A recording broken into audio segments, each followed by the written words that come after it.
warahmatullahi wabarakatuh, students. Hope you all are doing well and taking your video lessons regularly. This is your English grammar class. Student, we are starting a new lesson today, that is lesson number 6, modal auxiliary verbs. There are different modal auxiliary verbs. We will I will tell you the usage of all these modal verbs and along with their examples. So let's begin. What are modal auxiliary verbs? Modal auxiliary verbs are also called modal verbs we कहते हैं, and they are special verbs that behave differently and give additional information about the function of the main verb. अच्छा, ये modal verbs क्या होते हैं? When they use in the sentence, they change the meaning of the sentence. ये जो है आपके जो sentence होता है उसके meaning को change कर देते हैं, और ये जो आपका उसके अंदर जो main verb use हो रहा होता है, जो एक्शन वर्ब यूज हो रहा होता है उसके अंदर जो है वो एडिशनल इन्फॉर्मेशन क्या करते हैं, ऐड करते हैं, उसके बारे में जो है वो एडिशनल इन्फॉर्मेशन देते हैं. And what are these verbs? These special verbs are, आपके सेंटेंसेस बहुत सारे पढ़े होंगे जिनमें you have to, can, would, may, might, shall, should, must, ought, had to. So these are some modal verbs that when they use in the sentence, when they are used in sentences, तो they always give different meaning. ठीक है, ये हमेशा different meanings देते हैं, और इनकी functionality, इनका function जो होता है वो क्या हो जाता है, वो different हो जाता है. Is it clear to you? So इसके लिए मॉडल वर्ब्स के लिए आपको दो तीन बातें मैं आपको बता देती हूँ कि they never change their form. यानी इसमें ना कोई ed लगता है to make it participle, ing नहीं लगता है, कोई s और es ऐड नहीं कर सकते. they as it is इनको हम यूज़ करते हैं अपने सेंटेंस में. दूसरी चीज़ वेरी इंपॉर्टेंट थिंग कि they are always followed by an infinitives without to. यानी जो है यहाँ पर हमेशा जो है कौन सी फॉर्म हम यूज़ करते हैं after the modal verbs. It is necessary to have कि अगर कैन के बाद कोई फॉर्म ऑफ वर्ब आ रही है, या कुड के बाद आ रही है, या मे के बाद आ रही है, या माइट के बाद, तो they always be base form. ठीक है, विदाउट एस और E S. And they are use to express, sometimes they are used to express ability, sometimes they are used to express possibility, sometimes for obligation, sometimes for necessity. So there are different usage of it, of them. ठीक है, ये modal verbs के कुछ usage हैं जो आपको समझ में आ गया होगा कि होते क्या हैं. स्पेशल वर्ब्स होते हैं व्हेन यूज्ड इन सेंटेंस, तो ये give the different meaning. Now इसमें जो मॉडल वर्ब है, सबसे पहले हम डिफरेंस पढ़ेंगे शुड एंड आउट टू में. बहुत ईजी है, बहुत सारे इसके यूजेज हैं, लेकिन जो हम इसके जो मेन जो है पॉइंट्स हैं हम उसको डिस्कस करेंगे ताकि आपके लिए आसान हो जाए. So I'm going to, in this lecture I'm going to tell the difference between should and ought to. Okay, इसको pronounce कैसे करते हैं? ought to pronounce करते हैं, ought to नहीं करते. Then first usage of should क्या है? It is used to express obligations. अच्छा, ये जो आपका जो should होता है वो कहाँ यूज होता है? सबसे बेसिक इसका जो फंडामेंटल यूजेज है वो obligations के लिए होता है. obligation का मतलब अगर सिंपली देखा जाए तो क्या होता है? ड्यूटी.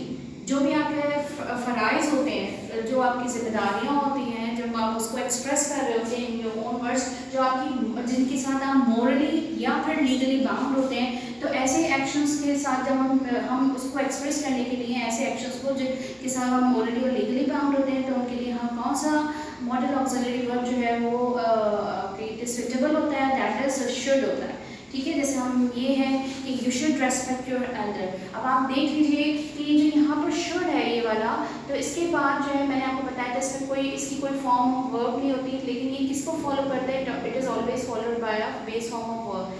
अब यहाँ पर देख लीजिए base form of verb use हुआ हुआ है, और ये यहाँ पर ये जो सेंटेंस है वो किसको शो कर रहा है? हमारी ऑब्लिगेशंस को या ड्यूटी को या ऐसे एक्शंस या एक्ट्स, कोर्स ऑफ एक्शंस को डिस्क्राइब कर रहे हैं जो जिनसे हम जो है मोरली और लीगली बाउंड होते हैं. और दूसरी ये चीज़, how to make it negative. इसका नेगेटिव कैसे बनाते हैं, इंट्रोगेटिव बनाते हैं, इसके ये दो यूजेज पढ़ने के बाद मैं आपको बताऊंगी. Now what is the second use of it? It is use to give advice. अच्छा, जब हमें किसी को जो है वो एडवाइस करनी होती है, हमें किसी को नसीहत करनी होती है, तो हम उस वक्त जो है वो हमारे लिए जो better suitable pattern of sentence होता है कि हम इंस्टेड ऑफ यूजिंग शैल हम क्या यूज़ करें? हम उसके लिए हम शुड को यूज़ करना चाहिए, ताकि जो है हमारी जो है वो हमारे हमारे एक्सप्रेस कर सकें हमारी डिज़ायर को कि व्हाट वी वांट, कि हम क्या चाहते हैं दूसरे से। So it is used to give advice, advice के लिए इस्तेमाल होता है। Simple is that they should give up smoking, कि उनको जो है वो क्या छोड़ देनी चाहिए, स्मोकिंग छोड़ देनी चाहिए। So this is the second use of should, कि फर्स्ट जो है वो ऑब्लिगेशंस के लिए, जब आप अपने ऑब्लिगेशंस को बता रहे होते हैं, दूसरा जो है वो एडवाइस के लिए। Now we have third and the last one. इसके और भी यूजेज हैं, लेकिन मैं I am just discussing about the basic one. आपसे सिर्फ बेसिक जो फंडामेंटल्स हैं वही डिस्कस कर रही हूँ। It is used to give suggestions.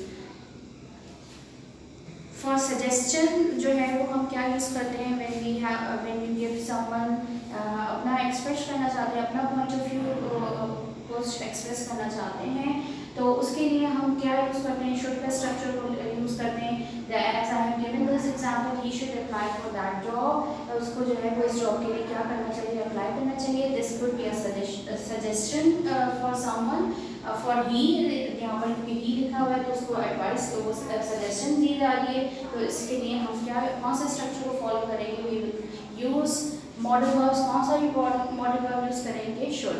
अच्छा, अब इसका जो है हमें नेगेटिव और इंट्रोगेटिव बनाना है, वो कैसे बनाएंगे, कि इसका नेगेटिव और इंट्रोगेटिव बनाना है। It's so easy because it is act as it's not only the modal verb, it is also acting as a auxiliary verb, के जरिए से हम we can change our sentence into interrogative and negative. So how can I make negative sentence, कि इसका he should apply for that job, तो क्या हो जाएगा, he should not apply for that job. And what will be the question sentence, it will be should he apply for that job. Okay, so this is this is the whole explanation about about where we use should, or just how to make it negative and interrogative. Now come to ought to.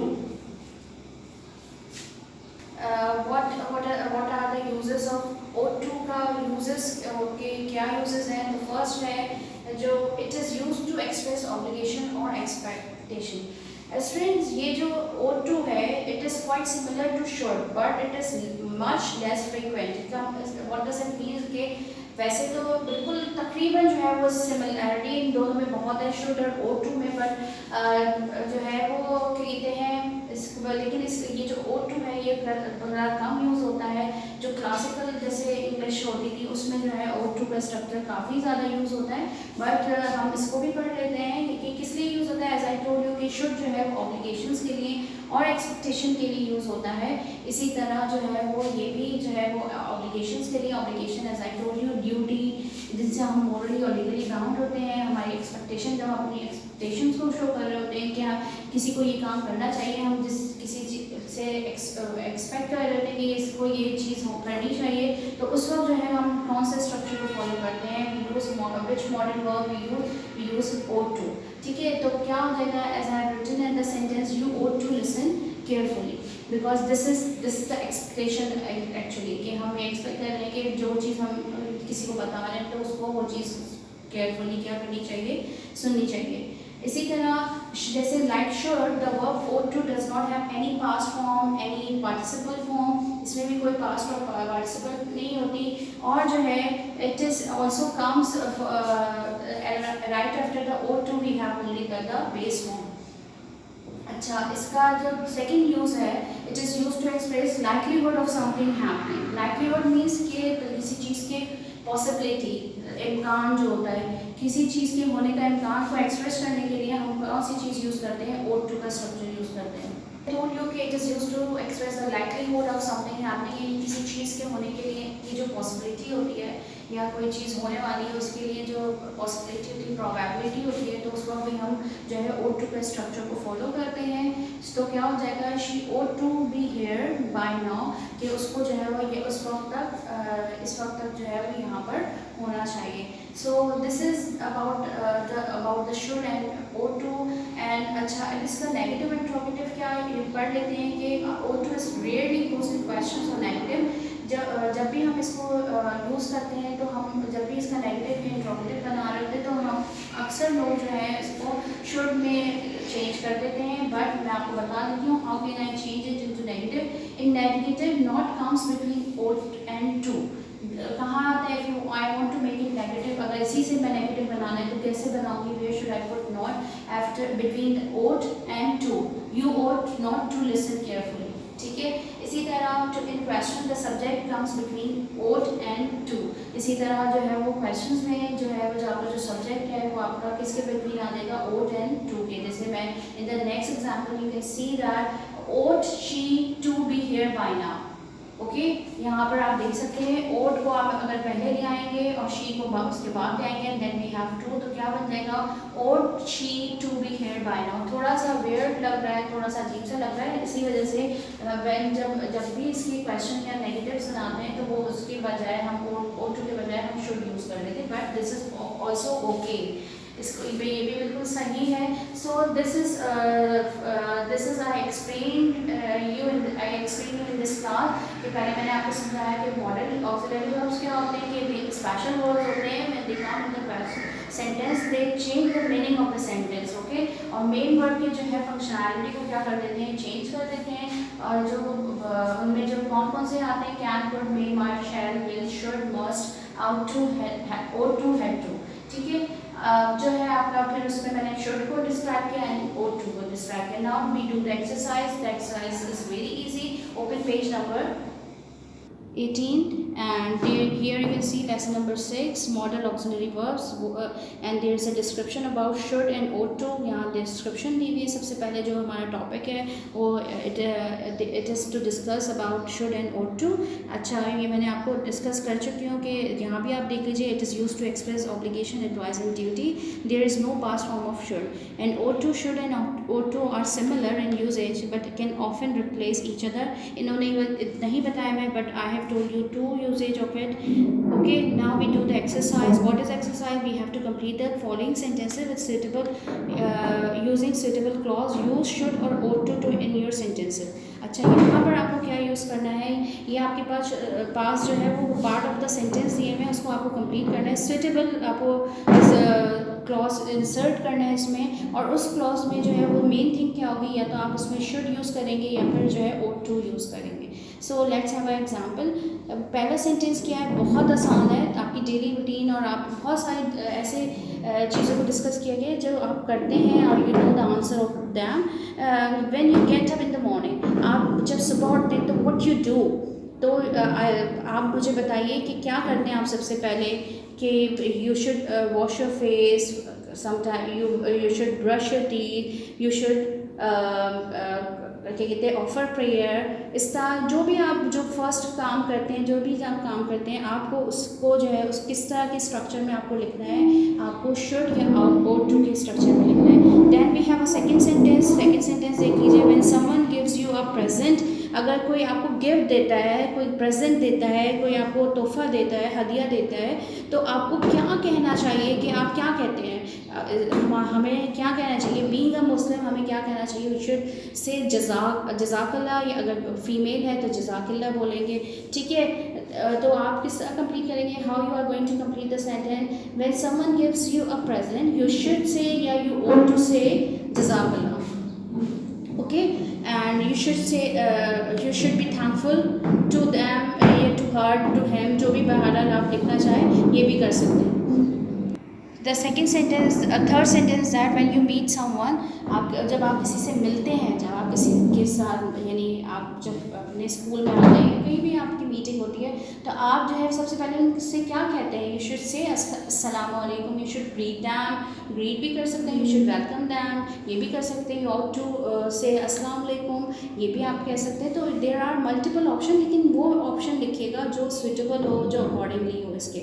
So we have next sentence. When you accidentally upset your friend, अगर आप किसी अपने friend को upset कर देते हैं, उसको disturb कर देते हैं, मेक्स हिम अनहैप्पी, तो आप उसको क्या करते हैं? कैसे उसको जो है आपको क्या कहना चाहिए? You should you ought to say sorry, you should से सॉरी. जो भी आप स्ट्रक्चर फॉलो करना चाहें आप फॉलो कर सकते हैं.